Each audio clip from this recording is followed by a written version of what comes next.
नमस्ते।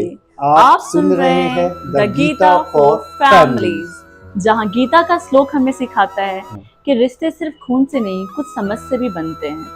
हमें ऐसा लगता है कि जो रिश्ता खून का होता है बस वही रिश्ता होता है, बट आपने कई बार देखा होगा कि कुछ रिश्ते समझ से भी बनते हैं। जैसे कि हमारे फ्रेंड्स, कुछ दोस्त ऐसे भी होते हैं जिसे हम कहते हैं कि तू मेरा दोस्त नहीं, मेरा भाई जैसा है।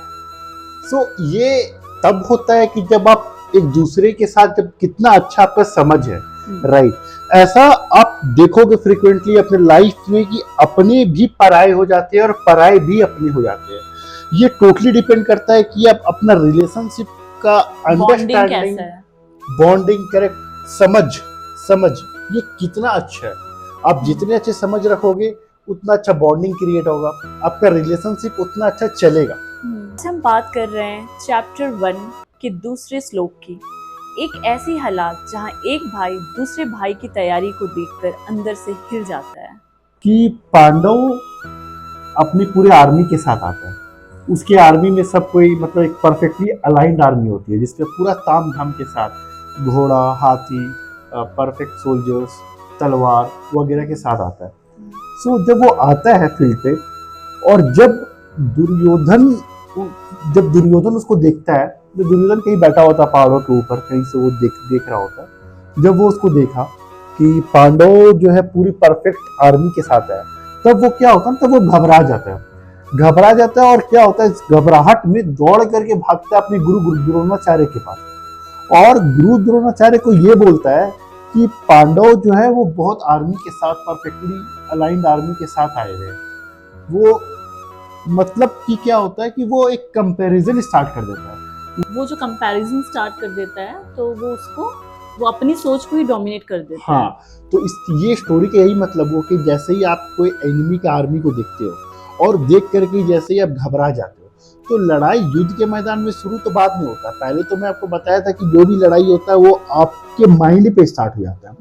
जब लड़ाई आपके माइंड पे स्टार्ट होता है और जब आप माइंड से हार जाते हो, इसका मतलब कि आप गेम पूरा हार जाते हो। पहले ही हार जाते हो, पहले ही आप गेम खेलने से पहले ही आप हार जाते हो, फिर आपकी जो हार है वो निश्चिंत हो जाती है।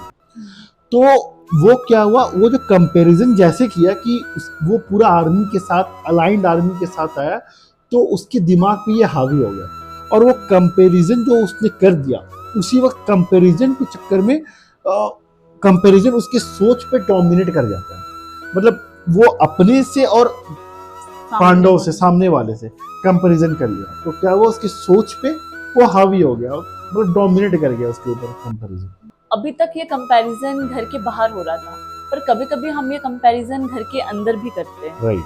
जैसे कि एक बेटा सफल हो जाता है तो दूसरा कहता है सब कुछ उसे ही मिलता है, मम्मी पापा सिर्फ उसे ही प्यार करते हैं, मुझे प्यार नहीं करते, और शुरू हो जाती है एक इमोशनल दूरी, एक इनविजिबल जंग जो कि हम देख तो नहीं सकते बट हम फील कर सकते हैं।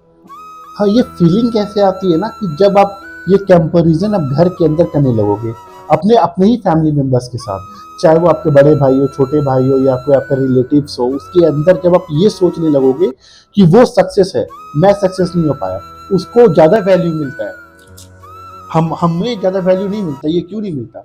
तो हम कितनी बार ये गलती कर देते हैं कि हम बस दूसरा का सक्सेस देखते हैं, हम ये नहीं देखते कि दूसरा का क्या कमिटमेंट था उस सक्सेस तक पहुंचने के लिए, दूसरा किस लेवल पे मेहनत करा, दूसरा क्या सोचा, कितना सेक्रीफाइस करा। तो हमें हमेशा ये सोचना होगा कि अगर वो मेरे फैमिली रिलेटिव्स कोई भी अगर उस लेवल पे पहुंचे हैं, तो उनसे कंपैरिजन ना करके, जलस ना करके, जलन ना करके, कि उसे सीखे कि वो इस लेवल पे कैसे पहुंचे, एक गोल सेट करे। आखिर वो मेरे ही फैमिली है, अगर वो मेरे फैमिली उस लेवल पे पहुंच सकते हैं, इसके मतलब हम लोग की फैमिली के ऊपर दम है, वो दम है, उस लेवल पे पहुंच सकते जो एक गोल था, तो हम भी तो पहुंच सकते हैं। बस ये होना चाहिए कि आपके ऊपर कमिटमेंट आपका स्ट्रांग होना चाहिए कि आप इंस्पायर हो चीजों से, सीखो क्या क्या अपने अंदर इंप्रूवमेंट लाओ। जो भी आपके अंदर मतलब आपको लेजीनेस बना रहा है, जो भी आपको उस गोल तक पहुंचने के लिए जो आपको रोक रहा है, आप उस चीज को दूर करो। आप अपने आप को मोटिवेट करो वहां तक पहुंचने पे, ना कि जलस करने से क्या होता है, दुश्मन बनाते हैं। हाँ, जलस, घर के लोग ही दुश्मन बन जाते हैं। हाँ, जलस करने से कुछ नहीं होगा, बस आप एक दुश्मनी बढ़ेगा, चाहे वो घर पे हो बाहर हो। आजकल ये दुश्मनी से तो कुछ फायदा आपको लास्ट में एट ऑल कुछ होने वाला है नहीं। आपका गोल तो ये होना चाहिए कि यार हमको इस लेवल पे पहुंचना, ना कि इस वाले लेवल वाले बंदे को खींच करके नीचे लाना। राइट, जैसे दुर्योधन ने भी किया। हाँ। वो अपने सामने वाले को देख करके बिल्कुल इनसिक्योर फील करने लगा। हाँ। और वो डर गया। वो डर गया था बिल्कुल। उसको ये सोचना था कि उसको देख करके वहां पे कंपैरिजन नहीं करना था। उसको गुरु द्रोणाचार्य से पूछना था कि ठीक है, अगर वो इस लेवल के आर्मी को लेके आए हैं तो हम लोग क्या स्ट्रेटजी अपना है कि उस आर्मी को हम लोग इनकाउंटर कर सकते हैं, ना कि ये सोचता था, कंप्लेन करना था ये अपने गुरु द्रोणाचार्य को कि वो इतना बड़ा आर्मी लेके आए, अब हम लोग क्या करेंगे, क्या लड़े। क्योंकि घर वही होता है जहाँ एक की जीत सबकी खुशी बन जाए और एक का ग्रोथ सबका गोल। बिल्कुल, घर का मतलब ही यही है कि घर एक ऐसा जगह हो जहाँ पे अगर एक भाई पीछे रह गया, वो सक्सेस नहीं कर पा रहा या किसी भी तरह की कमी अगर उसके अंदर है, तो सारे फैमिली मेंबर मिलकर उसको सपोर्ट करें कि कैसे उसका भी ग्रोथ हो। ना कि उस भाई के अंदर ये फीलिंग आना चाहिए या तो उसको ऐसा फीलिंग मिलना चाहिए फैमिली की तरफ से कि नहीं तुम मतलब कुछ नहीं कर सकते लाइफ में, तुम बेकार हो, तुम कुछ नहीं कर सकते लाइफ में, कुछ अचीव नहीं कर सकते।